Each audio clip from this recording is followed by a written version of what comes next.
એવી વાત કરી કે આ બ્રહ્માંડની રચના થવી કેટલી અશક્ય છે કે તમે કોઈક એક રૂમની અંદર એક કમ્પ્યુટર અથવા કે ટાઈપરાઇટર જેની અંદર 26 ABCDના જે આપણા એક એક લેટર્સ છે, પછી કોમા, ફૂલ સ્ટોપ ને એવા જે બધા એના આકારો છે, એવું તમે લગભગ 30 કીનું એક કીપેડ કે ટાઈપરાઇટરનું કીપેડ તમે ઊભું કરો અને કોઈક વાંદરો હોય એ પછી આડેધડ એ જે કંઈ એને જે કી દેખાય એ ટાઈપ કરે, તો એ આડેધડ ટાઈપ કરે એમાં એને કેટલી શક્યતા છે કે શેક્સપિયરનું એક કાવ્ય એક્ઝેક્ટલી શબ્દસહ લખી શકે? હવે આ શક્ય જ નથી. તો એ ગણતરી કરવા માટે વૈજ્ઞાનિકો એટલે મેથેમેટિશિયને વિચાર કર્યો કે તમે એક રૂમની અંદર તમે વાંદરો મૂકો અને પછી આડેધડ એ ચાંપો દાબ કરે તો એની કેટલી શક્યતા છે કે એ શેક્સપિયરની એક કાવ્ય અને પછી એનો એક મોટો સંવાદ, બીજી બધી પુસ્તકો તો બાજુ પર રાખો, પણ એ કરી શકે. તો એ લોકોએ વાત લખી કે શક્યતા એટલી નહીવત છે કે તમે આખા બ્રહ્માંડમાં જેટલા અણુઓ છે કે પરમાણુઓ છે, એવું કહેવાય છે કે 10⁸ એટલે એકની પાછળ 80 મીંડા લગાડો એટલા અણુ પરમાણુ છે. તો આ વાંદરા દ્વારા આડેધડ આકસ્મિક રીતે કોઈ પણ એક કાવ્ય રચાય એની શક્યતા કે એકની પાછળ 690 મીંડા લગાડો એટલે બ્રહ્માંડમાં જેટલા અણુઓ છે, અણુ એના કરતાં પણ અનેક ઘણું મોટું બ્રહ્માંડ હોય, એટલો સમય અને એટલો ટાઈમ પસાર કરે તો પણ એક કાવ્યની રચના થઈ શકતી નથી, તો પછી જીવનની રચના કરવી એ કેટલું અશક્ય છે. બહુ સ્પષ્ટ રીતે કહે છે કે આ વાત આકસ્મિક રીતે શક્ય નથી અને એની પાછળ ભગવાનની અને ભગવાનની શક્તિ છે.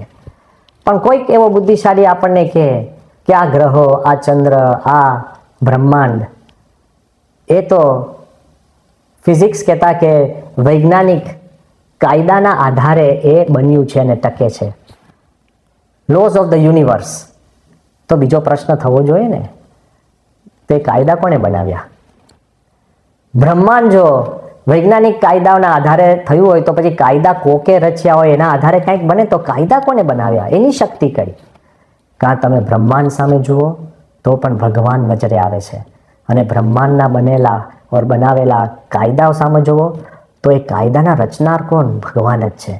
તો શ્રીજી મહારાજ અહીંયા આગ્રહ કરે છે કે બ્રહ્માંડનો વિચાર કરશો તો પણ આપણું મન ઠરશે કે આની પાછળ ભગવાનની અનંત શક્તિ છુપાયેલી છે. પણ એટલું લાંબુ ક્યાં થઈએ કે ત્યાં સુધી આપણી ગતિ જ નથી. તો મહારાજ અહીંયા આ જ પેરેગ્રાફમાં એવું કહે છે કે ભગવાનના બળે આ આકાશની અંદર વરસાદ અધ્ધર છે અને ગાજવીજ થાય છે અને વરસાદ વરસે છે. આ કુદરતના તમે કરામતો જુઓ, the wonders of the world or the wonders of nature. કુદરતની સામે આપણે દ્રષ્ટિ કરશું તો પણ આપણને એક અહોભાવ થાય છે કે આમાં પણ મનુષ્યને તો કોઈ આમાં કર્તવ્ય છે જ નહીં. એક તમે બ્રહ્માંડ જુઓ, આ બ્રહ્માંડ બનાવવા તમે કે હું ગયા છીએ? ના. આ બ્રહ્માંડમાં આપણા પૃથ્વી પર રહેલા જેટલા 7 અબજ માણસો છે એમાંથી કોઈએ સૂર્ય ચંદ્ર બનાવ્યા છે? સ્પષ્ટ ના. જેટલા મનુષ્ય થઈ ગયા એમાંથી કોઈ રાજા મહારાજા સમ્રાટોએ એને પણ બનાવ્યા છે? શક્ય જ નથી. પણ એ તો બાજુ પર મૂકો, પણ આપણે જે આ પૃથ્વી પર રહીએ છીએ તો પૃથ્વીની પણ જે કુદરતી જે કરામતો છે એના આપણે રચનાર છીએ. આ પર્વતો, આ નદી, આ વરસાદ, આ પાણી, આ હવા, આ પ્રકાશ, ડીડ વી મેક ધેમ? એ પણ આપણે ક્યાં બનાવ્યા છે? આપણે નથી બનાવ્યા તો એના રચનાર કોક તો હોય કે કંઈક તો હોય. એ તો વિચાર કરવો પડે ને. તો ભગવાનનું કરતાપણું સમજવા માટે જરા ઊંડો વિચાર કરવો પડે. તો તમે કુદરત સામે પણ જોઈએ છે ને, તો બીજી જાજી વાત નથી કરવી, મારા કરતાં પણ આપ વિશેષ જાણતા હશો. જ્યાં તમે દ્રષ્ટિ કરો ને એ પછી પશુ હોય, પંખી હોય, માછલી હોય કે ઝાડ હોય, એ પણ તમને આશ્ચર્ય પમાડે છે કે આપણે એવું કરી શકતા નથી. પણ એક તદ્દન નિર્જીવની હું વાત કરું, એક પ્રશ્ન મને પણ વારંવાર થયો છે અને આપને પણ કદાચ થશે કે ભગવાને આ પૃથ્વી પર જે કાંઈ રચના કરી છે એનો કાંઈક ને કાંઈક ઉપયોગ છે જ. તો જો જળના આધારે આપણું જીવન હોય, પાણી પીએ છે એટલે આપણું જીવન છે, તો આ પૃથ્વી પર 75% પાણી છે. પણ એવું કહેવાય છે પીવા લાયક પાણી જે આપણે પી શકીએ એ ખાલી 2.5% જ છે. બીજું બધું જ ખારું છે.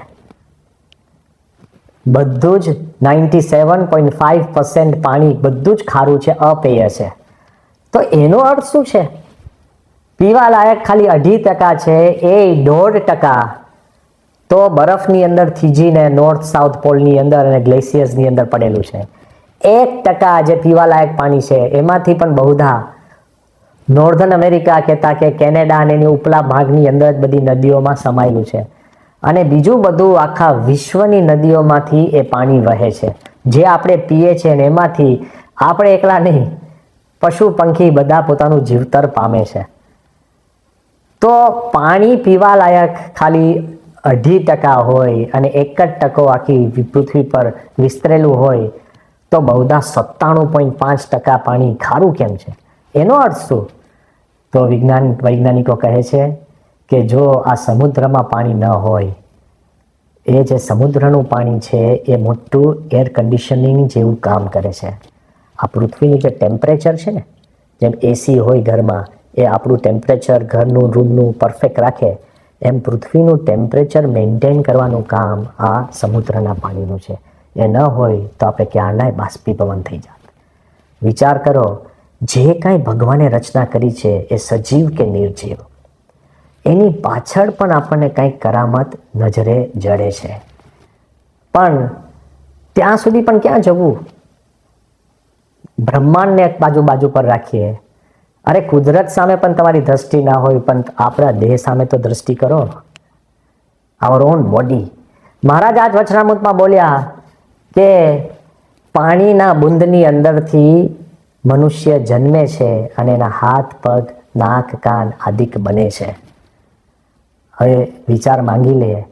આપણે બહુધા તો એમ માનીએ છીએ કે આ મારું શરીર, મારો દેહ, અને આપણે પોતાના શરીરના કરતાં આપણે સમજવા લાગ્યા છે. પણ હકીકતમાં આપણે એના કરતા છીએ. મા બાપ દ્વારા આપણને આ શરીરની પ્રાપ્તિ થઈ, પણ મા બાપ કહેશે કે અમે તમને જન્મ આપ્યો, પણ ડીડ ધે ચૂઝ યુ? મા બાપે આપણને પસંદ કર્યા છે કે મારે દીકરો જોઈએ છે કે દીકરી જોઈએ છે? શું મા બાપ દીકરાને કેવા હાથ આવે, પગ આવે, કેવો ચહેરો આવે, કેવી બુદ્ધિ આવે સિલેક્ટ કરી શકે છે? નોપ. આપણે પણ આપણો દેહ આપણે માનીએ છીએ, તો આમાંથી આપણે શું પસંદ કરી શક્યા? આપણા ચામડીનો રંગ શું આપણે પસંદ કર્યો છે? એ તો જે મળીએ છે. આપણી આંખો, આપણો ફેસ જે રોજ ઉઠીને આપણે અરીસામાં જોતા હોઈએ, ઘણાને નહીં ગમતો હોય, તો વારે જોવાથી પછી આપણે ટેવાઈ જઈએ કે ના આમ તો ઠીક છું. હું એમ કહું છું કે આપણો ફેસ જે રોજ જોવાનો એ પણ આપણે ક્યાં સિલેક્ટ કરી શક્યા છે? આપણી હાઈટ, વ્યક્તિની બુદ્ધિ, શરીરમાં જે આપણને રોગ થાય છે ન થાય એ પણ ક્યાં સિલેક્ટ કરી શકીએ છીએ? અરે આપણે જમીએ છીએ, પણ અંદર શરીર કેવી રીતના પચાવે છે એ તમને ને મને ક્યાં ખબર છે? નીકર એન્ટાસિડની ગોળીઓ કેમ લેવી પડે? ઇનડિજેશન કેમ થાય? વાત હું એવું કહેવા માંગુ છું કે આપણું શરીર જ પણ એક બહુ મોટી કરામત છે. ઘણીવાર આપણને બધાએ સંતોએ પણ વારંવાર વાત કરી છે અને બધા આપણે સમજીએ જ છે કે એક અંગ એ મોટી એક ઇન્ડસ્ટ્રી કે ફેક્ટરી જેવું કામ કરતા હોય છે. માણસનું જે મગજ બુદ્ધિ એ કેટલું બધું કામ કરે છે. આખા બ્રહ્માંડ જેટલું મોટા આપણે સાધનો કરીએ તો પણ મગજની તોલે આવે નહીં. એવી રીતે આ મગજનું મૂલ્યાંકન કરવામાં આવે છે. પણ એ બધી વાત બાજુ પર મૂકી એકદમ સામાન્ય વાત હું કરવા માંગુ છું કે શરીરની અંદર તમને ચામડીનો રંગ કેવો આવે, તમારે આંખનો રંગ કેવો આવે, તમારી બુદ્ધિ કેવી રીતના વિકાસ થાય, તમારા જે એક વસ્તુ એની જે માસ્ટર બ્લુપ્રિન્ટ કહેવાય એ છે જીન્સ. અત્યારે હમણાં આ કોરોના વાયરસના યુગની અંદર આપણે બધા વારંવાર આ વાત સાંભળતા આવીશું કે જેનેટિક એન્જિનિયરિંગ, જીન્સ, એ જીન્સના આધારે આપણું આખું શરીરની રચના થતી હોય છે. એવું કહેવાય છે કે આપણા શરીરની અંદર જે જીન્સ છે અને દરેક વ્યક્તિની અંદર લગભગ 25,000 જેટલા જીન્સ હોય છે. પણ આખા પૃથ્વીની અંદર જેટલા જીવિત મનુષ્ય છે એ અબજો મનુષ્યના તમામ જીન્સ તમે ભેગા કરો તો એક અંગૂઠીમાં સમાઈ જાય. એટલા બધા એકદમ સૂક્ષ્મ છે, એક અંગૂઠીમાં નાનકડી. હવે આ જીન્સનું મેપિંગ કરવા માટે જ્યારે વ્યક્તિ જેટલા અંદર ઊંડા ઉતરે છે તો આ જીન્સનું મેપિંગ કરવા માટે કે જીન્સ કેવા છે, મનુષ્યનું જે હ્યુમન જીનોમ એ કેટલું ઊંડું છે, એની માટે પણ વૈજ્ઞાનિકો બહુ આપણે કહીએ ને કે બહુ જ મહેનત કરી છે. 1990થી સાલ લઈ 2003 સુધી 13 વર્ષ સુધી વિશ્વના 4-5 હજાર મોટા ડૉક્ટરો વૈજ્ઞાનિકો ભેગા થઈ ધ હ્યુમન જીનોમ કરીને મોટો પ્રોજેક્ટ એ લોકોએ શરૂ કર્યો હતો. અને એ પ્રોજેક્ટના મુખ્ય સૂત્રધાર ડૉક્ટર ફ્રાન્સિસ કોલિન્સ.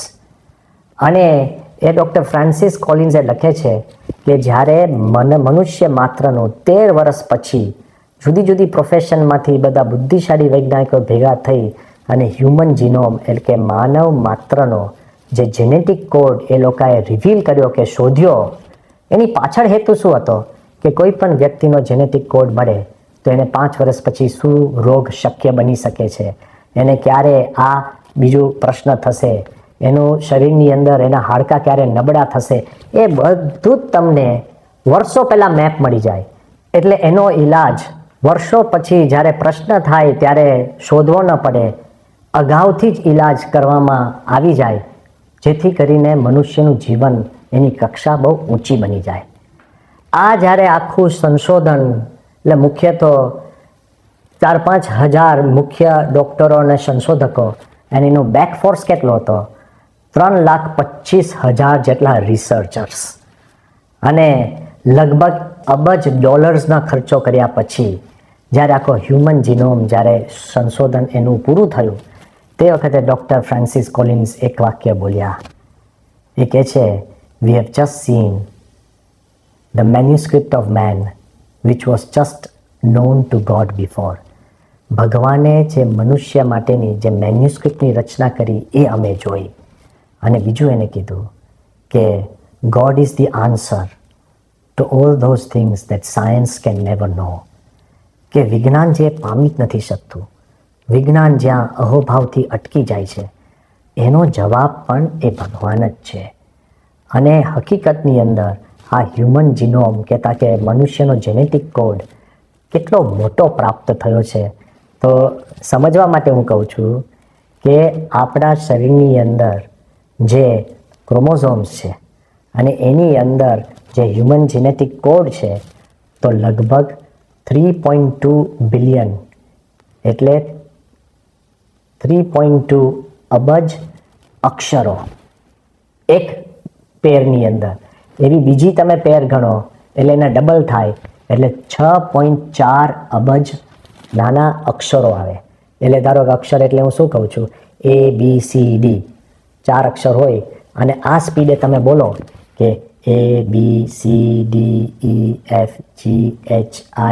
આ જ સ્પીડમાં અને તમે અત્યારે શરૂ કરો તો રાત દાડો અટક્યા વગર શ્વાસ લીધા વગર તમે બોલ કરો તો લગભગ 62 વર્ષ તમને લાગે ખાલી હ્યુમન જેનેટિક કોડ બોલવા માટે.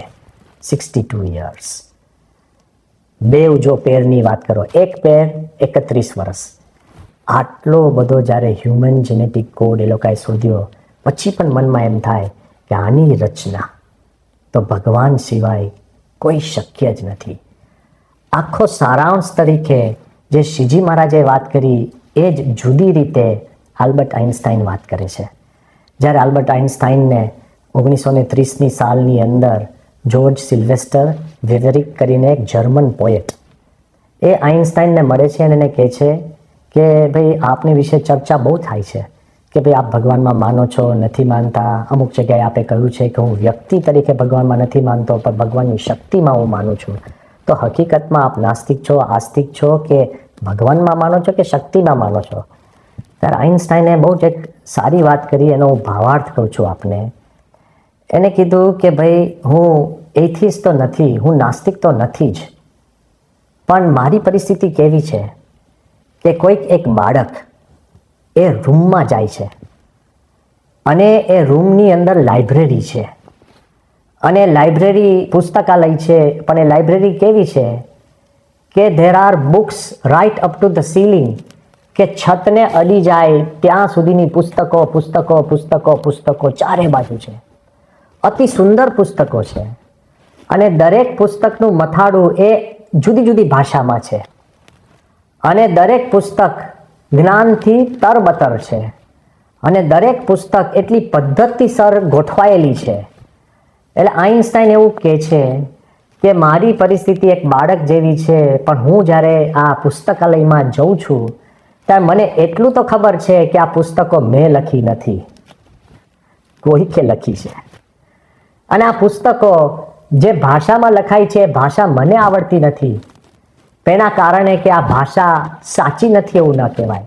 અને આ પુસ્તકોની અંદર જ્ઞાન ભરેલું છે એ મને સમજાતું નથી, એને કરીને એ અજ્ઞાન નથી પણ જ્ઞાન જ છે. અને બીજું આ બાળકને દેખાય છે એટલી પદ્ધતિસર આ પુસ્તકો ગોઠવાયેલી છે કે એનો ગોઠવનાર કોક તો હોવો જોઈએ. એ કહે છે કે આપણને આ બ્રહ્માંડ દેખાય છે, આપણે તો બનાવ્યું નથી. આ બ્રહ્માંડની ભાષા કદાચ આપણને બરાબર સમજાતી નથી, એને કરીને બ્રહ્માંડ મટી જતું નથી. અને આ બ્રહ્માંડ એવું મિસ્ટીરિયસ છે. એ કહે છે કે I am the marvellous force of the world that sways the constellations. કે મને એટલો બધો અહોભાવ થાય છે કે આ એક શક્તિ એવી છે કે જેના આધારે આખું આ બ્રહ્માંડ અને કુદરત એ બધું હલે છે. તો વિચાર માંગી લે છે મહારાજ. એ જ વાત કરે છે કે તમે જ્યારે wonders of the universe, wonders of nature, wonders of the human body and wonders of things around us, એનો વિચાર કરશો ત્યારે આપણને દ્રઢ થાય કે આ બધાના કરતા ભગવાન છે. પણ ત્યાં આપણી વાત પૂરી થતી નથી. શ્રીજી મહારાજ આગળ કહે છે, મહારાજ કહે છે કે અને પૂર્વે જે અનંત પ્રકારના આશ્ચર્ય થઈ ગયા છે તથા હમણાં જે થાય છે તથા આગળ થશે તે સર્વે મને મળ્યા એવા જે પ્રત્યક્ષ ભગવાન તે વતે જ થાય છે.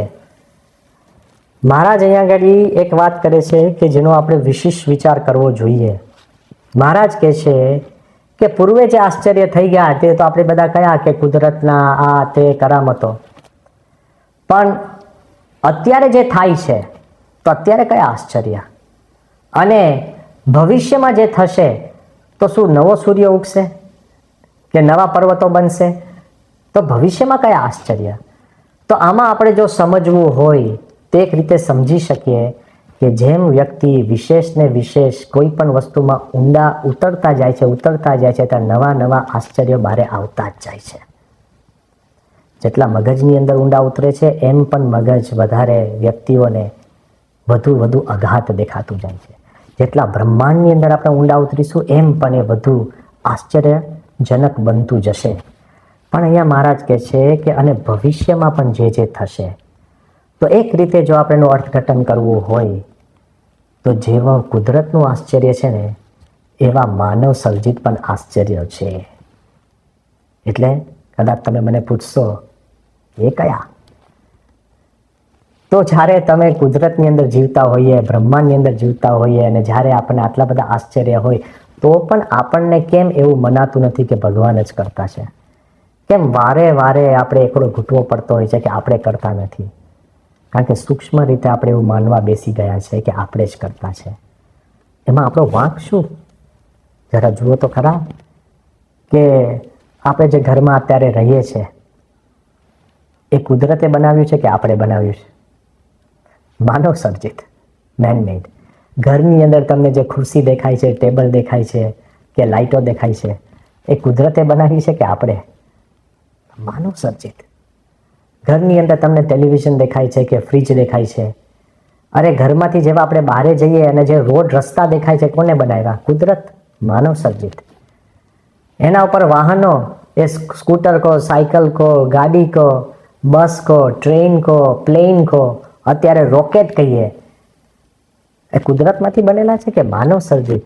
માનવ સર્જિત. આપણે જે આ દુનિયાની અંદર જે દેખાય છે એ વસ્તુ તો આપણે જોઈએ છે, પણ જે અદૃષ્ટ છે એ પણ માનવ સર્જિત છે. કેવી? તો કાયદા કાનૂન, જેના આધારે લો ઓફ જસ્ટિસ, જે બધા કાયદા છે માનવ સર્જિત છે. કયા કુદરતી કાયદા છે? જે બધા નિયમો આવે છે માનવ સર્જિત. શિક્ષણ, એજ્યુકેશન ઇઝ મેન મેડ. એમાં કયા કુદરતના કાયદા છે? માનવ સર્જિત આપણે એકેડેમિક કોર્સિસ ઊભા કર્યા છે. અરે કાયદા કાનૂન ઉપરાંત જે અર્થતંત્રની વ્યવસ્થા, કહેતા કે પૈસા, એ ક્યાં કુદરતમાંથી પ્રગટ થયા છે? ટ્રેડ, વેપાર, જેમાં અડધી આપણી જિંદગી પસાર થઈ જતી હોય છે.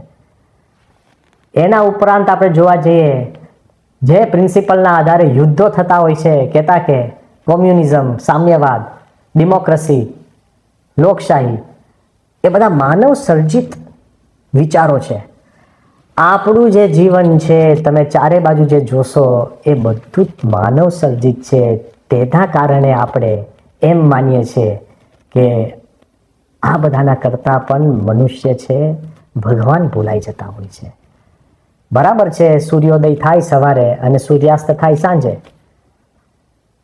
એ કુદરત. પણ દર સેકન્ડે તમે ઘડિયાળ જુઓ એ માનવ સર્જિત છે. એના કારણે આપણે એક ભ્રમણામાં પડી જઈએ છીએ કે માનવને એવું લાગે કે હું કરતા છું. આ વિશ્વની અંદર ભગવાનમાં માનનારા લોકો પણ પોતપોતાની સમજણ પ્રમાણે નાના મોટા ભેદ ઊભા થતા હોય છે. વેદ ઉપનિષદ કાળથી ઋષિ મુનિઓએ આપણને એક વાત સ્પષ્ટ કહી છે કે એકમ સત વિપ્રાહ બહુધા વદંતી, કે પરમ સત્ય કહેતા કે ભગવાન એ પોતે એક જ છે. There is one God. પણ જુદી જુદી સમજણના આધારે, જુદા જુદા અનુભવના આધારે, જુદા જુદા માર્ગદર્શનના આધારે જુદા જુદા ધર્મો ઉત્પન્ન થયા છે. જેમ કોઈ પર્વતની ટોચ હોય તો એક જ છે. The mountain peak is one, but the ways towards that mountain peak are many. પર્વતની ટોચ સુધી પહોંચવા માટેના જે રસ્તા છે એ અનેક છે. તો એ ભેદ કયા કારણ ઊભા થાય છે? તો મહારાજ સ્પષ્ટ કહે છે કે સમજણમાં જે ફેર છે એના કારણે જુદા જુદા જે ડિફરન્સીસ છે એ આપણે ઊભા થયેલા જોઈએ છે. આ વાત નવી નથી કે હકીકતની અંદર તમે જો દુનિયાની અંદર જુઓ તો ધર્મ છે, પણ ધર્મની અંદર પણ નાની મોટી જુદી જુદી સમજણના કારણે જુદા જુદા રાહો આપણને જોવા મળે છે. અત્યારે એવું કહેવાય છે કે સ્ટેટિસ્ટિક્સ પ્રમાણે કે આ વિશ્વની અંદર 4200 જેટલા ધર્મો છે, રિલિજિયન. આશ્ચર્ય થશે કે કોક એક ધર્મ કે પોતપોતાના રીતે જુદો ધર્મ કે એના લીધે કંઈક જુદો ધર્મ કે કોઈ ખૂણામાં કોઈક નાના એક સંસ્કૃતિની અંદર પણ જુદા જુદા ધર્મો એ બધા પોતપોતાની રીતે માનતા હોય છે. પણ 4200, પણ ત્યાં પૂરું રહેતું નથી. આમ જોવા જઈએ તો ક્રિશ્ચન ધર્મની અંદર એવું કહેવાય છે કે લગભગ 35,000 થી 45,000 જેટલા જુદા ડિનોમિનેશન્સ છે. એ પછી હિન્દુ ધર્મ, ઇસ્લામ, બૌદ્ધ, યહૂદી ધર્મ, દરેકની અંદર કેટલાય જુદા જુદા સંપ્રદાયો, નાના મોટા પંથો, નાની મોટી જુદી માન્યતાઓ એ આપણને નજરે પડે છે. અત્યારે કોઈના વિશે આપણે ટીકા ટિપ્પણ કરવા ભેગા નથી થયા, પણ એક વાત જે શ્રીજી મહારાજે કહી કે ભગવાન ભજવાની તો સૌને ઈચ્છા છે, પણ સમજણમાં ફેર રહે છે. અને આ જો વિશિષ્ટ રીતે પણ જો સમજવું હોય, આ કેવળ વિવિધ ધર્મના પૂરતું સીમિત નથી, પણ ધર્મની અંદર પણ જે અનેક સંપ્રદાયો છે એ સંપ્રદાયની અંદર પણ જુદી જુદી ઉપાસનાના આધારે, જુદી જુદી માન્યતાના આધારે જુદા પંથો અને જુદી જુદી સંસ્થાઓ પણ આપણને જોવા મળે છે. પણ કોઈ એક જ સંસ્થાની અંદર સભા થતી હોય, આજે જ ધારો કે આપણી આ રવિ સભા ચાલે છે, તો કોઈક આ રવિ સભા ઘરે બેસીને સાંભળતા હશે, કોઈક ઓફિસમાં, કોઈક મુસાફરી કરતા હશે, કોક એક ખૂણામાં બેસીને પોતાના મોબાઈલ ઉપર કદાચ જોતા હશે, કોક એને રેકોર્ડિંગ કરીને પછી સાંભળતા હશે, પણ દરેક વ્યક્તિ જે સાંભળે છે એ દરેકની સમજણ એક કે બીજી રીતે થોડી થોડી અલગ પડતી જ હોય છે. એ પોતાના સ્વભાવના આધારે, પોતાના શ્રદ્ધાના આધારે, પોતાના સ્વાનુભાવના આધારે વ્યક્તિની સમજણમાં ફેર પડતો હોય છે. એક જ સભા, એક જ સંપ્રદાય, એક જ ઉપાસનાના પણ જો ભક્તો હોય તો કોકને નિયમ ધર્મનું બળ હોય અને કોકને ઓછું હોય, કોકને ભક્તિનો વેગ હોય ને કોકને ઓછો હોય, કોકને વૈરાગ્ય હોય ને કોકને ઓછો હોય, એમ દરેકની સમજણ પ્રમાણે એક જ કુટુંબની અંદર પણ સમજણમાં ફેર પ્રમાણે જુદી જુદી રીતે ભક્તિ થતી હોય છે.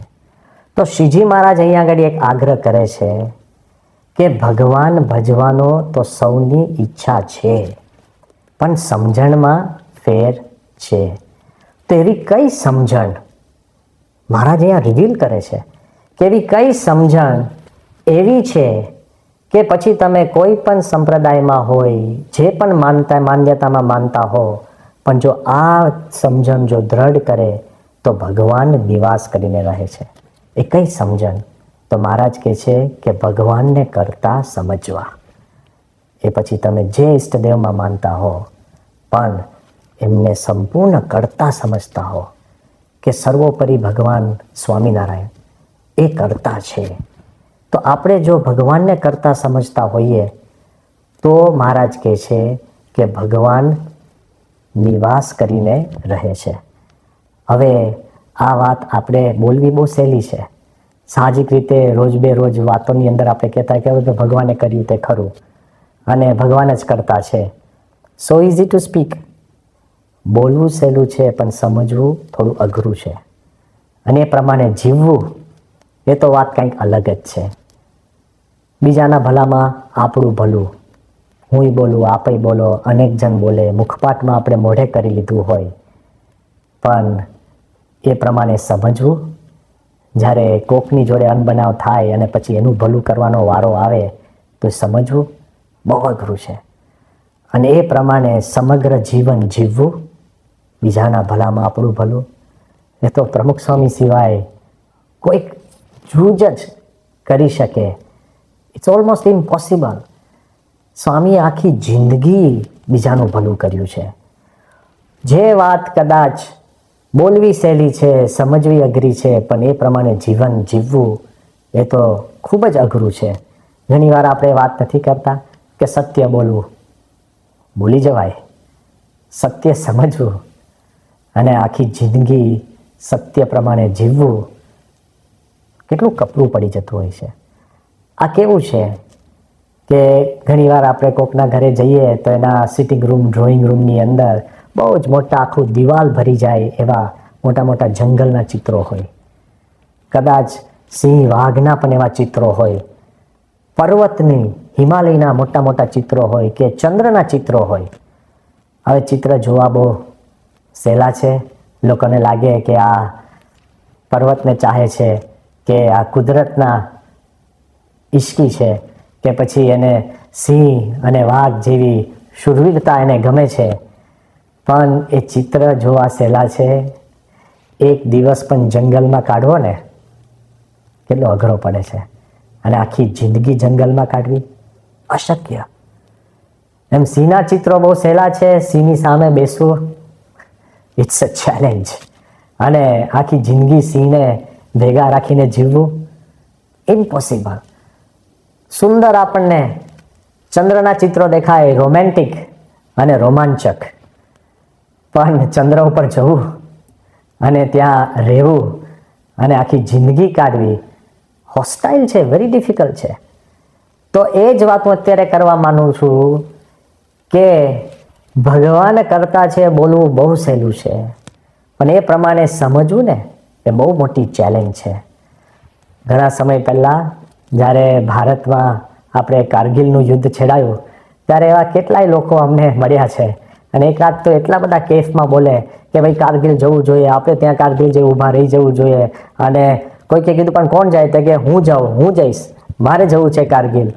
હવે બોલતા હતા બહુ કેફમાં, પછી જ્યારે ખબર પડી કે ભર બપોરે ટોપી અને 2 શાલ લઈ ઓઢીને ફરતા હોય એ કારગિલ શું જાય? બોલવું સહેલું છે, સમજવું અઘરું છે, અને એ પ્રમાણે જીવવું તો બહુ જ અઘરું છે. એમ ભગવાન કરતા માનવા તો શ્રીજી મહારાજ અહીંયા કહે છે કે કેવી રીતે માન્યતા માનવી જોઈએ એ મહારાજ વિશેષ સમજાવે છે. પરમેશ્વરને ભજવાની તો સૌને ઈચ્છા છે, પણ સમજણમાં ફેર રહે છે. માટે જેની આવી સમજણ હોય તેના હૃદયમાં ભગવાન સર્વે પ્રકારે નિવાસ કરીને રહે છે. તેની વિગત જે એમ સમજતો હોય જે આ પૃથ્વી જેની રાખી સ્થિર રહે છે અને ડોલાવી ડોલે છે, તથા આ તારામંડળ જેનું રાખ્યું અધ્ધર રહ્યું છે, તથા જેના વરસાવ્યા મેઘ વર્ષે છે, તથા જેની આજ્ઞાએ કરીને સૂર્ય ચંદ્ર ઉદય અસ્તપણાને પામે છે, તથા ચંદ્રમાની કળા વધે ઘટે છે, તથા પાળ વિનાનો સમુદ્ર જેની મર્યાદામાં રહે છે, તથા જળના બિંદુમાંથી મનુષ્ય ઉત્પન્ન થાય છે, અને તેને હાથ પગ નાક કાન એ આદિક 10 ઇન્દ્રિયો થઈ આવે છે, તથા આકાશને વિશે અધ્ધર જડ રાખી મૂક્યું છે અને તેમાં ગાજવીજ થાય છે. એવા અનંત આશ્ચર્ય છે તે સર્વે મને મળ્યા એવા જે ભગવાન તેના કર્યા જ થાય છે. શ્રીજી મહારાજ ભગવાન કરતા છે એ સમજવા માટે વધુ ડિટેલ્ડ સમજણ આપણને આપે છે. મહારાજ પહેલી વાત કરે છે the wonders of the universe. આ બ્રહ્માંડના જે આશ્ચર્યો છે એનો વિચાર કરો. અને મહારાજ એમાં આગ્રહ કરે છે કે જેમ સૂર્ય ચંદ્ર અને અનેક જે ગ્રહો છે અને સૂર્ય ચંદ્રની ગતિ છે, આકાશની અંદર એ અધ્ધર રહ્યા છે, તો મહારાજ કહે છે કે એનો પણ આપણે વિચાર કરવો જોઈએ કે કઈ શક્તિથી. આમ જોવા જઈએ ને તો અત્યારે વિજ્ઞાન આપણને કહે છે કે આપણો જે એક સૂર્ય છે એવા આપણી ગેલેક્સીની અંદર 100 અબજ સૂર્યો છે. અને એવી બ્રહ્માંડની અંદર કેટલી ગેલેક્સીઓ છે? તો 10 ટ્રિલિયન કહેતા કે 10,000 અબજ ગેલેક્સીઓ છે. અને તમે ખાલી કેટલા ચંદ્ર છે કહેતા કે સ્ટાર્સ છે એની જ જો તમે ગણતરી માંડો, આ ગણતરી કોઈ ચોક્કસ નથી, આ બધા અનુમાનો છે. કોઈ રૂબરૂ ગણવા ગયો નથી and there is no way of physically verification.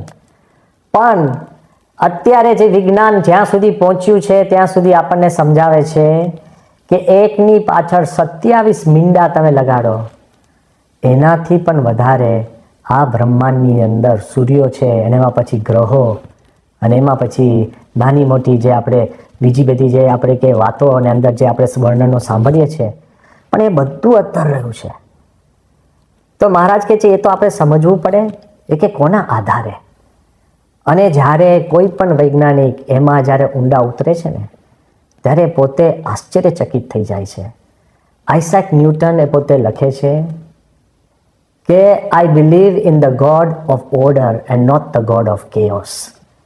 કે ભગવાન છે એ સુવ્યવસ્થાના ભગવાન છે, અવ્યવસ્થાના નથી. એથિઝમ ઇઝ સો સેન્સલેસ. નાસ્તિકપણું એ અતિ મૂર્ખામી ભર્યું છે. It is senseless. અને એ આગળ ઉપર એનો ભાવાર્થ એવો કહે છે કે તમે જરા જુઓ તો ખરા કે સૂર્ય અને પૃથ્વીની વચ્ચેનું જે ડિસ્ટન્સ, પૃથ્વી અને ચંદ્ર વચ્ચેનું જે માપ, અને જે રીતે આ તારામંડળ અને ગેલેક્સીઝ જે ગતિમાન છે, તો એ કે કોઈને પણ એવો ઝાઝો વિચાર કરવો ન પડે કે આખી બધી જ વ્યવસ્થા એક ઈશ્વરીય શક્તિ કહેતા કે ભગવાને કરી છે. He is the god of order and not a god of chaos. તો જ્યારે વૈજ્ઞાનિકો પણ બુદ્ધિશાળી વિચારે છે ત્યારે કહે છે કે આની પાછળ ભગવાનની શક્તિ છે. તો મહારાજ આપણને એ જ સમજ જુદી ભાષામાં આપે છે કે વન્ડર ઓફ ધ યુનિવર્સ, બ્રહ્માંડને જે આશ્ચર્ય છે એનો તમે જો જરા વિચાર કરશો તો આપણને એક પ્રતીતિ થાય કે એની પાછળ ભગવાન અને ભગવાનની શક્તિ છે કે એ જ કરતા છે. એનો જવાબ પણ ગુરુહરિ પ્રમુખ સ્વામી મહારાજે બહુ સુંદર રીતે આપ્યો છે. 16 મે 2011ની એ સાલ પ્રમુખ સ્વામીની ઉંમર 91 વર્ષની હતી અને તે વખતે સ્વામીશ્રી થોડું લાલ પટ્ટા ઉપર વોકિંગ કરવા બહાર આવ્યા અને વોકિંગ કરીને બાપા ખુરશીમાં બેઠા અને તે વખતે ડૉક્ટર નિકુલે બાપાની પલ્સ લીધી અને નિકુલે એવું કીધું કે 68 છે. એટલે મેં કીધું કે બહુ સારું. અને બાપા કે એમ? એટલે ડૉક્ટર નિકુલે કીધું કે બાપા બહુ જ સારી પલ્સ કહેવાય. સ્વામી કે આજે જ? એ કે ના બાપા દર વખતે સારી હોય છે. અને પછી સ્વામી કે પણ વધઘટ થાય છે ને?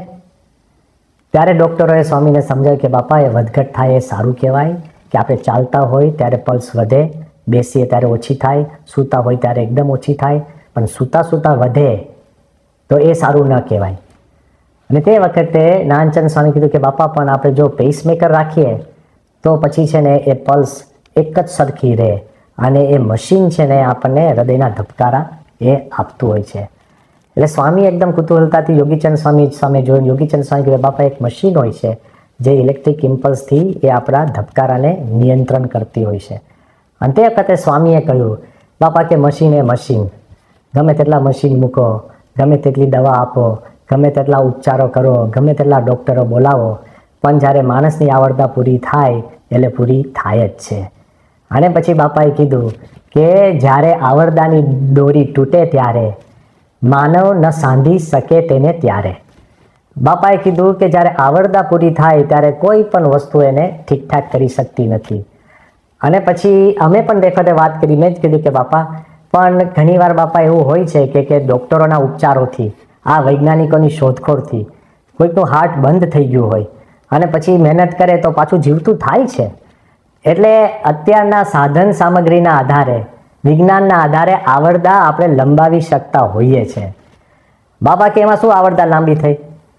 કે તો એની જે મૂળ આવરદા લખી હતી એ પૂરી કરવા માટે પાછું હૃદય જીવતું થાય છે. આવરદા તો ભગવાને જે આપ્યો એ પ્રમાણે જ થાય છે, એમાં વધઘટ થઈ શકતી નથી. એટલે અમે કીધું કે બાપા એ બધું બરાબર, પણ અત્યારે એવા વૈજ્ઞાનિક ઉપચારો થયા છે. સાંઈ કે કેવા? મેં કહ્યું બાપા હવે એ ઇન્જેક્શન નીકળ્યા છે કે માણસ ભલે વૃદ્ધ થયો હોય તો ઇન્જેક્શન આપો એટલે કરચલીઓ દૂર થઈ જાય એટલે જુવાન થાય. તો સાંઈ કે જુવાન થાય પણ આવરદા વધે ખરી? મેં કહ્યું સ્વામી હા એવી પણ અત્યારે વ્યવસ્થા છે કે ઘૂંટણની આવરદા પૂરી થઈ ગઈ હોય અને તમે ઘૂંટણનું ઓપરેશન કરો અને ઘૂંટણ તમે બદલો તો પછી ઘૂંટણની આવરદા પૂરી થઈ ગઈ હોય તેની વધી કે નહીં? સાંઈ કે તો ઘૂંટણની આવરદા વધી પણ માણસની આવરદા ક્યાં વધી? એને તો ભગવાને જેટલા વર્ષ લખેલા હોય એટલા વર્ષ જ એને જીવવાનું હોય, એમાં કોઈ એને વધઘટ કરી શકતું નથી.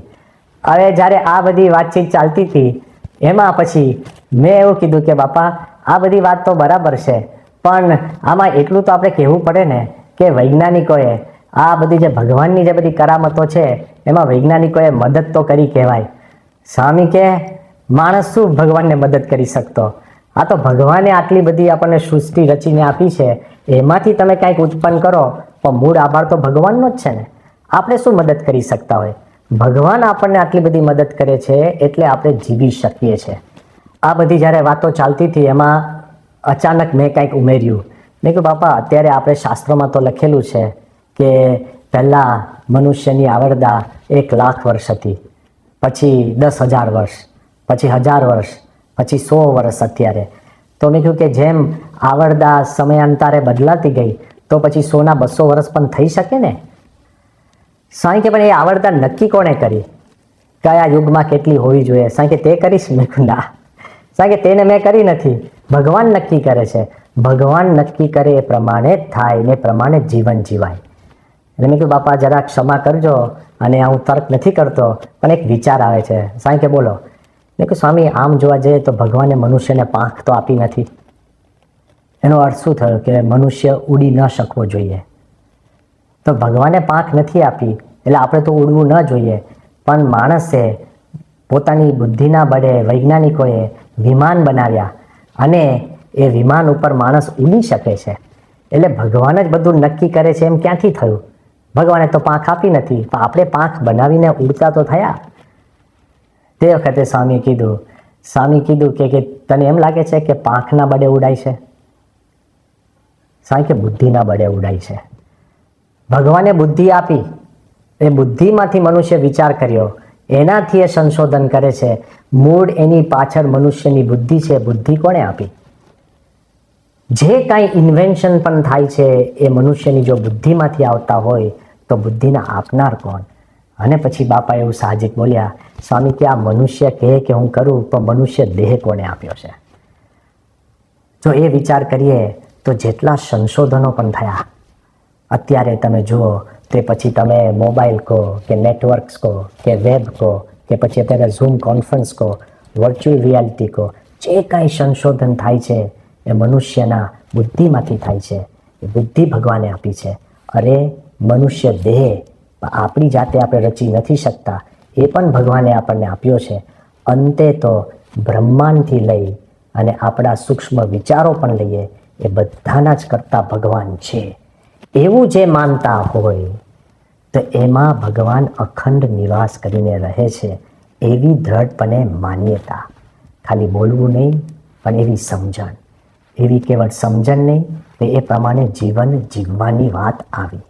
અને આગળ ઉપર શ્રીજી મહારાજ કહે છે, અને વળી પોતે એમ જ સમજતો હોય, જે ચાહે કોઈ મારી ઉપર ધૂળ નાખો, ચાહે કોઈ ગમે તેવું અપમાન કરો, ચાહે કોઈ હાથીએ બેસાડો, ચાહે કોઈ નાક કાન કાપીને ગધેડે બેસાડો, તેમાં મારે સંભાવ છે. મહારાજ કહે છે કે જ્યારે એમની એવી સ્થિતિ થાય કે ભગવાનને જ કરતા સમજે અને બધું જ ભગવાન કરે છે, એટલે કેવળ આ બ્રહ્માંડની રચના નહીં, કુદરતની રચના નહીં, પોતાના શરીરની નહીં, કેવળ પોતાના જીવનની અંદર જે કાંઈ નાના મોટા પ્રસંગો બને છે બધાની પાછળ ભગવાનની જ શક્તિ છે એવું જ્યારે મનાય, ત્યારે શ્રીજી મહારાજ કહે છે કે એને એવો સમભાવ ઊભો થાય, સામે પણ ભગવાન છે ને અહીંયા પણ ભગવાન છે, આગળ પાછળ ઉપર નીચે ચારે બાજુ ભગવાનનો જેને અહેસાસ થાય, પછી એના ભેદભાવ ક્યાં રહે છે? એવી સમજણ હોય કે એને સંભાવ ઊભો થાય. મહારાજ કહે છે એને ઊંચ નીચના ભેદ ટળી જાય, માન અપમાનના ભેદ ટળી જાય, અને એને કંઈક સહન કરવું પડે એવું પણ રહેતું નથી. સમગ્ર જગ્યાએ એને સંભાવ. ક્યાં સુધી? રૂપવાન કે કુરૂપવાન એ બધું જ એને સમ વર્તે, ક્યાંય એનું મન મોહ પામે નહીં. અને એ સ્થિતિ કેવી છે કે એને સંભાવ રાખવો ન પડે, નેચરલી સંભાવ જ રહે.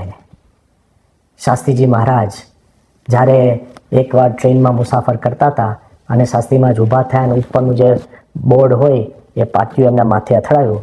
હરિભક્તો બેઠા હતા, એકદમ દુઃખી થઈ ગયા.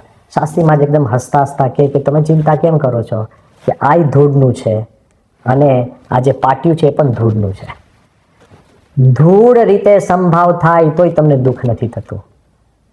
પણ જ્યારે એવા સંત છે, શાસ્ત્રીજી મહારાજ પોતે એ બધામાં જ ભગવાન જોતા, તો કોઈ કે કેટલા અપમાન કર્યા છે, કેટલી એમને પીડા આપી છે, લેશ માત્ર શાસ્ત્રીજી મહારાજે કોઈની માટે કુસંકલ્પ નહીં, અપશબ્દ નહીં, કુવિચાર પણ કર્યો નથી. વિચાર તો કરો કે બધું જ ભગવાનની એ રચના સમજતા હોય, એમના જીવનમાં નાના મોટા જે કાંઈ પ્રસંગ બનતા હોય એ પણ ભગવાન જ. એકવાર મને યાદ છે કે સારંગપુરમાં બાપા બેઠા હતા, સ્વામી પાસે અમે ગયા અને બહુ દુઃખી અને વ્યથિત હતો, અને સ્વામીને કીધું કે સ્વામી એક બે જે લોકો છે એકદમ અજ્ઞાની છે અને આસુરી વૃત્તિવાળા છે, કાંઈ લેવા દેવા વગર આપણને હેરાન કરે, કોકને દુઃખી કરે, ગામને દુઃખી કરે, એની એવી પ્રકૃતિના છે. એટલે તે વખતે સ્વામીએ કીધું કે મેં કીધું કે બાપા આપણે કોઈનું બગાડ્યું નથી, કોઈનો વાંક નથી, તો આપણને શેની માટે આવું દુઃખ કરતા હોય? સ્વામી કહે કે આ બધી બાબતના કરતા મહારાજ અને શાસ્ત્રીજી મહારાજ જ છે. મેં કીધું બાપા આપણને દુઃખ થાય એમાં પણ કરતા શાસ્ત્રી મહારાજ? સ્વામી કહે કે તું પેલા જે અસુર જેવી વ્યક્તિ છે એને તું કરતા માને, તું એમ કે એના દ્વારા થયું તે કરતા બની જાય. કરતા તો ભગવાન અને આપણા ગુરુ બે જ છે. ભગવાન અને સંતને જ કરતા માને તો એને કોઈ દુઃખ રહેતું નથી, સહન કરવાની કોઈ વાત જ નથી, સંભાવ વર્તે. અને મહારાજ આ વચનામૃતમાં કહે છે કે સમર્થકા ઝરણા, સામાન્યમાં પણ સામાન્ય વ્યક્તિ એમનું જો અપમાન કરી જાય કે દુઃખ દઈ જાય કે હેરાન કરે તો પણ એને ભગવાનની પ્રસાદી માનીને એ સહન કરી શકે છે, એ આવકારી શકે છે. કેમ? જ્યારે ભગવાન અખંડ નિવાસ કરીને રહેતા હોય ત્યારે એના જીવની અંદર કોઈ ભેદભાવ નથી. પોતાને નાનામાં નાના માને. મને યાદ છે કે 2009ની સાલની અંદર પ્રમુખ સ્વામી મહારાજ બોચાસન બિરાજમાન હતા અને તે વખતે બોચાસનની અંદર સંયોજન સમિતિની મિટિંગ ચાલતી હતી અને બાપા મિટિંગમાં જેવા આવવા ગયા અને વિવેક સાગર સ્વામીએ કીધું કે બાપા હમણાં ઉભા રહો, 5 મિનિટ પછી આવો. કાંઈ પૂછ્યા વગર એમને જ મિટિંગ બોલાવી હતી, તો પણ સ્વામી તરત પાછા ગયા અને અંદર પત્ર લખવા બેઠા.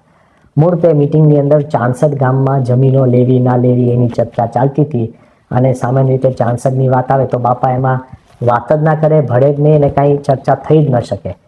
એટલે સ્વામી અંદર ગયા અને હું જ્યારે સ્વામીને અંદર જઈને મળવા ગયો, મેં કહ્યું બાપા આ તો આપ આવ્યા તે વખતે છે ને ચાંસદની વાતો ચાલતી હતી, એટલે પછી આપને એમાંથી બાકાત રાખવાના હતા. અને સ્વામી આમ હસતા હતા એટલે મેં કહ્યું કે બાપા આમ તો આપ પરના પર છો. હું તો સ્વામીને કોઈ બાદ નથી એટલે હું એવું કહેવા ગયો કે બાપા આમ તો આપ પરના પર છો. ત્યારે સ્વામી એકદમ હસવા લાગ્યા અને સ્વામી કે સ્વામીએ જમણા હાથની આંગળી ઊંચી કરી અને એકદમ નીચા વળીને છેક નીચી કરી અને પછી બાપા કહે સ્વામી કે હું તો સૌથી નીચામાં નીચો છું, સંતોની ચરણરજ છીએ, અમે સાધુ છીએ એટલે સૌથી નાનામાં નાના છીએ. વિચાર કરો કે પ્રમુખ Swami Maharaj almost 90 years old અને આખી સંપ્રદાયને આટલો બધો વિશ્વફલક પર વિકસાવીને આટલા કાર્ય કર્યા પછી પણ એમ માની શકતા હોય પોતે નાનામાં નાના છે. ભગવાન એ હૃદયની અંદર અખંડ નિવાસ કરીને રહે છે, જેથી કરીને એને ઉચ્ચ નીચનો કોઈ ભેદ નથી, એને સારા નરસાનો પણ કોઈ ભેદ નથી. એના દિલની અંદર સંપૂર્ણ સમભાવ વર્તે દરેક માટે, દરેક પરિસ્થિતિ માટે. પ્રમુખ સ્વામી મહારાજ એમ સતત માનતા હતા કે આ બ્રહ્માંડ નતા બરાબર, પણ પોતાના જીવનની એક એક ક્ષણના પણ કરતા ભગવાન જ છે, જે ભગવાન એમના હૃદયમાં છે. અને એ કરતા પ્રત્યક્ષ ગુરુ હરિરૂપ કહેતા કે શાસ્ત્રીજી મહારાજ યોગીજી મહારાજને માનતા, કારણ કે ભગવાન એમાં અખંડ નિવાસ કરીને રહેતા હોય તો ભગવાન આકાશમાં ક્યાં શોધવા જવા. અરે મારો પ્રશ્ન એ છે કે આજે કેટલાય લોકો પોતાની બુદ્ધિના મદમાં પોતાની જાતને કરતા માનતા હોય છે. એમાં પ્રશ્ન નથી. કોઈ નાસ્તિક હોય એ કોઈને કરતા માનતા નથી, તેમાંય પ્રશ્ન નથી. તો પોતાની જાત કરતા કોઈને કરતા ન માનવા, એના કરતા જેના માટે તમને આદર છે, જે પવિત્ર છે એવા પોતાના ગુરુ હરિરૂપને પણ કરતા માનવા એ અનંત ઘણું વિશેષ છે. મહારાજ કહે છે કે એ જે ભગવાન એ આકાશમાં છે એવું નહીં, ત્યાં પણ છે, ભગવાનના ધામમાં છે, પણ મને જે પ્રત્યક્ષ ગુરુ હરિરૂપ મળ્યા, કહેતા કે ગુરુ હરિ પ્રમુખ સ્વામી મહારાજ, ગુરુ હરિ મહંત સ્વામી મહારાજ, એમાં ભગવાનની તમામ શક્તિ પ્રગટ છે. છેલ્લા શ્વાસ સુધી પ્રમુખ સ્વામી મહારાજે પોતાના તમામ કાર્ય પોતાના ગુરુને જ સમર્પિત કર્યા છે. સ્વામી વારંવાર કહેતા કે આપણે ક્યાં કંઈક સંસ્થા ચલાવીએ છીએ, એ તો મહારાજ સ્વામી શાસ્ત્રી મહારાજ યોગીજી મહારાજ ચલાવે છે.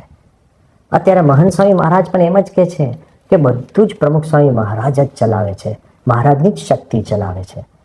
પ્રમુખ સ્વામી મહારાજને જ્યારે 1994માં પ્રાગની અંદર જ્યારે આપણે નૌકા વિહાર કરતા હતા ત્યારે ત્યાંના રિપોર્ટરે એક પ્રશ્ન પૂછ્યો કે તમે કેટલા વર્ષથી ધર્મના વડા છો?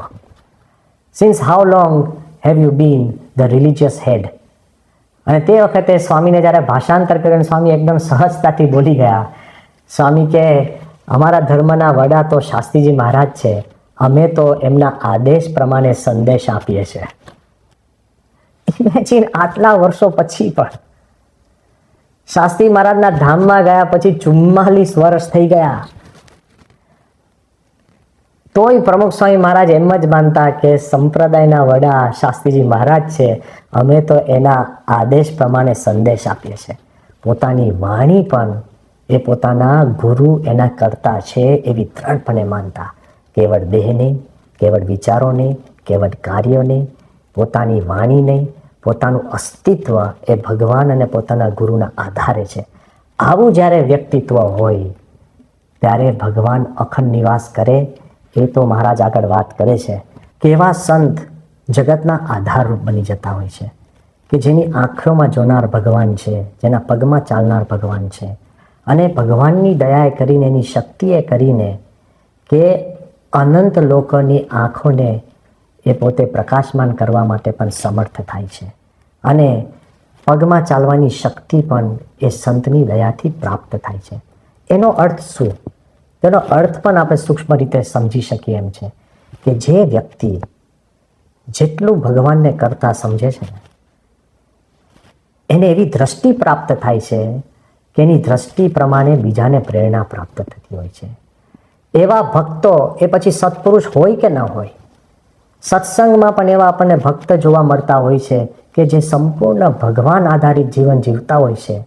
તો એ પોતે પણ એવી એક વિઝન, ડાયરેક્શન અને એક ઇન્સ્પિરેશન પ્રાપ્ત કરે છે કે બીજાને એના દ્વારા વિઝન મળે છે, ડાયરેક્શન મળે છે અને ઇન્સ્પિરેશન મળે છે. 1861ની સાલની અંદર વિક્રમ સંવત જ્યારે ભગવાન સ્વામિનારાયણ સરદારના તળાવની અંદર સ્નાન કરતા હતા અને મહારાજ જ્યારે સ્નાન કરવા અંદર આવ્યા તે વખતે મહારાજના પ્રતાપે તમામ માછલીઓને સમાધિ થઈ ગઈ. એટલે બધી માછલીઓ સરફેસ ઉપર તરવા લાગી. તે વખતે મુક્તાનંદ સ્વામીને ચિંતા થઈ કે આકાશની અંદર બધી સમડીઓ ભેગી થઈ હતી. મુક્તાનંદ સ્વામીને થઈ કે આવી રીતના જો એ પાણીના સરફેસ ઉપર બધી આ માછલીઓ તરશે તો એક એક સમડી આવીને માછલીઓ લઈ જશે. એટલે મુક્તાનંદ સ્વામીએ મહારાજને વિનંતી કરી કે હે મહારાજ, કે જરા દયા કરો, ઉપર સમડીઓ દેખાય છે, આપ આ બધી માછલીઓને સમાધિમાંથી બહાર લાવો, નહીંતર સમડીઓ લઈ જશે. અને તે વખત શ્રીજી મહારાજ કહે છે કે આ બ્રહ્માંડમાં ધાર્યું ભગવાનનું થાય છે. એની ઈચ્છા વગર એક સૂકું પાંદડું પણ હલી શકતું નથી. તો શ્રીજી મહારાજ કહે છે કે તો કોની તાકાત છે કે આ માછલીઓને સ્પર્શી શકે?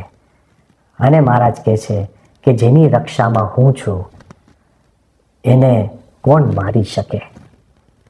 ભગવાન જેની રક્ષામાં છે એને કોણ મારી શકે? આવી જ્યારે ભગવાનમાં કરતાપણાની દ્રઢતા થાય ત્યારે માણસ સંપૂર્ણ નિશ્ચિંત બની જાય છે અને સંપૂર્ણ એનું જીવન નિર્વિઘ્ન બની જાય છે. જે ભક્તો ભગવાનને કરતા સમજ્યા છે એનું જીવન કેટલું પ્રેરણાદાયક બની ગયું. હમણાં જ તાજેતરમાં 12 સપ્ટેમ્બર 2020માં આપણા સન્નિષ્ઠ બાઈ હરિભક્ત ભારતીબેન વઢવાના, ખૂબ ચુસ્ત સત્સંગી, આખી જિંદગી સત્સંગ કર્યો છે. એમના 3 પુત્રો કિરણભાઈ, યોગેશભાઈ અને યતીનભાઈ. જ્યારે એમના મધરની છેલ્લા 4 વર્ષથી તબિયત નરમ હતી, દવા કરાવી, ઉપચાર કરાવ્યા, એ તો અખંડ આનંદમાં જ રહેતા, સત્સંગ કરાવતા, સત્સંગ મહિલા કાર્યકરો જોડે ખૂબ એમનો ઘનિષ્ઠ સંબંધ. પણ જ્યારે એના છેલ્લા દિવસો હતા અને તે વખતે એમનાય મનમાં હતું કે હવે જાજુ જીવાશે નહીં, અને ડૉક્ટરોએ જ્યારે કીધું કે એમની કિડની સંપૂર્ણ ફેલ થાય છે એટલે એમને ડાયાલિસિસ કરવું પડશે અને દવાખાને જવું પડશે, ત્યારે માતુશ્રીએ એમના દીકરાઓ અને સંબંધીઓને બોલાવીને કીધું કે એક વસ્તુ તમે લખી રાખો કે મારે દવાખાને જવું નથી અને દવાખાનું ઘરમાં લાવવું નથી. અને નિરાશાપણે નહીં, કેફથી, દ્રઢતાથી. અને એ દિવસોની અંદર જેટલી બહેનો બધી જે સત્સંગી, એમના જે હેતપ્રીતવાળા, એ બધા જોડે ઝૂમ કોન્ફરન્સ ઉપર બધી મહારાજની, સ્વામીની, મહિમાની બધી વાતો કરી. થોડા દિવસો પછી એમના કુટુંબીઓ જે અમેરિકામાં રહેતા ડૉક્ટરોએ પણ કીધું કે આપણે આવી ઈલાજ કરવો પડશે. ત્યારે પણ એમને એવું કીધું કે મારે એક જ વાત સૌને કરવી છે કે ભગવાન ભજી લેવા. અને થોડા દિવસ પછી પણ જ્યારે એમને મનમાં નક્કી કર્યું તો રાતના 11 વાગે એમના ઘર મંદિરે આવી અને પ્રમુખ સ્વામીની મૂર્તિ એમના હાથમાં લઈ, એમના સગાવાલા બધા છે નજીક, અને એકદમ આનંદ અને કેફમાંથી સ્વામી જોડે વાત કરવા લાગ્યા અને કીધું કે બસ સ્વામી હું આવું છું. એવું નહીં, લાચારીથી નહીં કે બસ બાપા હવે લઈ જાઓ, ધામમાં તેડાવો, એવું નહીં. ડાયરેક્ટ કમ્યુનિકેશન કે હવે હું આવું છું. ઘડીઓમાં એમની આંખ બંધ થાય છે, કોમામાં ગયા અને પછી પોતે હસતા સ્વસ્થ રીતે ભગવાનના ધામમાં પહોંચી ગયા. તો મારે એ વાત કરવી છે જે ભગવાનને કરતા માને છે અને કોઈ બીજાનો આધાર પણ એ રાખતા નથી, અને ભગવાનના બળે જે જીવે છે એને મૃત્યુ પણ પાછું પાડી શકતું નથી. તો એને જીવનમાં નાની મોટી ક્ષણો બને એ ક્યાંથી પાછું પાડી શકે? આપણે તો પ્રગટના ઉપાસક છીએ. આપણે શ્રીજી મહારાજ સર્વોપરી ભગવાન છે જે આખા બ્રહ્માંડના કરતા છે, આપણી જીવનની એક એક ઘડીઓના પણ કરતા છે, આપણા જીવન અને અસ્તિત્વના પોતે કરતા છે. અને એ ભગવાન પ્રગટ ગુરુ હરિરૂપ મહાન સ્વામીમાં આપણને પ્રાપ્ત થયા છે, જે સમગ્ર સત્સંગના આધાર છે. તો આપણને જ્યારે આવી પ્રાપ્તિ થઈ હોય ત્યારે આપણે ભગવાનને સંપૂર્ણ રીતે કરતા માનીએ. The wonders of the universe, the wonders of the world and nature, the wonders of the human body and the wonders of your mind and my existence, આ બધાના કરતા ભગવાન છે અને પ્રગટ ગુરુ હરિરૂપ એ આપણા જીવનના કરતા છે. તો વિશેષ દ્રઢતા રાખી અને વિશેષ સત્સંગ કરી શકીએ એવું આ વચનામૃતનો સાર છે. બરાબર, એકમ સત. અને વિપ્રાહા બૌધા વદંતી, પણ જ્યારે સર્વે વિપ્રા એક વાત તો કરે છે કે ભગવાન જ કરતા છે. એ તમે પછી જે ધર્મ, જે સંપ્રદાય, જે માન્યતામાં આપણે માનતા હોઈએ, પણ ભગવાનને સંપૂર્ણ કરતા આપણે જો સમજી શકીએ તો આપણા જીવનમાં સ્થિરતા આવે છે અને આપણા જીવનના આધારે બીજાને પણ સ્થિરતા પ્રાપ્ત થાય છે. તો આજના દિવસે આપણે વિશેષ પ્રાર્થના કરીએ કે આ કપરા સમયની અંદર પણ આપણે વિશેષ ભક્તિ, વિશેષ સ્થિરતા રાખી શકીએ. Let us become the centre of peace and not the centres of war. Let us become a source of stability and not a source of instability. આપણે સ્થિરતાના કેન્દ્ર બનીએ, અસ્થિરતાના નહીં. ભગવાનમાં શ્રદ્ધા રાખી, એ જ વિશેષ આજના દિવસે પ્રાર્થના. ઇતિ વચનામૃતમ. એવી રીતે ગઢડા પ્રથમ પ્રકરણનું 27મું થયું. શ્રી સ્વામિનારાયણ ભગવાન.